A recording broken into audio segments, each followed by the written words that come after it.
السلام علیکم۔ سیدنا نوح علیہ السلام کی اپنے بیٹے کو نصیحت۔ سیدنا عبداللہ بن عمر رضی اللہ بیان کرتے ہیں کہ ایک دفعہ ہم رسول اللہ صلی اللہ علیہ وآلہ وسلم کے پاس بیٹھے تھے کہ ایک دیہاتی آیا۔ اس نے ایک چوگا پہن رکھا تھا جس پر ریشم سے بنا بٹن لگا تھا۔ کہنے لگا، تم لوگوں کا ساتھی محمد صلی اللہ علیہ وآلہ وسلم شاہ سواروں کی اولاد، شاہ سواروں کو جدی پشتی معزز لوگوں کو ذلیل کر دینا چاہتا ہے، اور گڈریوں کی اولاد گڈریوں کو بلند کر دینا چاہتا ہے۔ نبی اکرم صلی اللہ علیہ وآلہ وسلم نے اس کا چوگا گریبان سے پکڑ کر فرمایا، میں تجھے بے عقلوں کا لباس پہنے ہوئے دیکھ رہا ہوں۔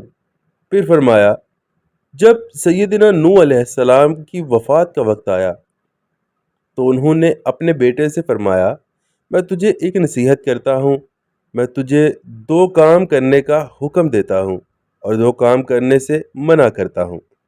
میں تجھے لا الہ الا اللہ اختیار کرنے کا حکم دیتا ہوں۔ اگر ترازو کے ایک پلڑے میں 7 آسمان اور 7 زمینیں رکھ دی جائے اور دوسرے پلڑے میں لا الہ الا اللہ رکھا جائے تو لا الہ الا اللہ والا پلڑا زیادہ وزنی ہونے کی وجہ سے جھک جائے گا۔ اگر 7 آسمان اور 7 زمینیں ایک بند حلقہ بن جائیں تو لا الہ الا اللہ انہیں جدا جدا کر دے گا۔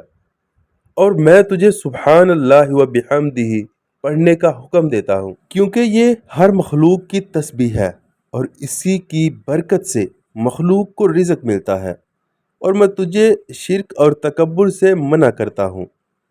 ابن عمر رضی اللہ کہتے ہیں کہ ہم نے عرض کیا، اللہ کے رسول صلی اللہ علیہ وآلہ وسلم، اس شرک سے تو ہم واقف ہیں، لیکن تکبر کا کیا مطلب ہے؟ کیا یہ تکبر ہے کہ کسی کے جوتے اچھے ہوں، کسی کے تسمے خوبصورت ہوں؟ فرمایا نہیں۔ میں نے کہا، کیا یہ تکبر ہے کہ کسی کے پاس حلہ چادروں کا یعنی چادروں کا جوڑا ہو اور وہ اسے پہن لے؟ فرمایا نہیں۔ میں نے کہا کہ کسی کے پاس سواری کے لیے جانور ہو؟ فرمایا نہیں۔ میں نے کہا، یا یہ ہے کہ کسی کے دوست ہوں جو اس کے پاس بیٹھے ہوں یا بیٹھتے ہوں؟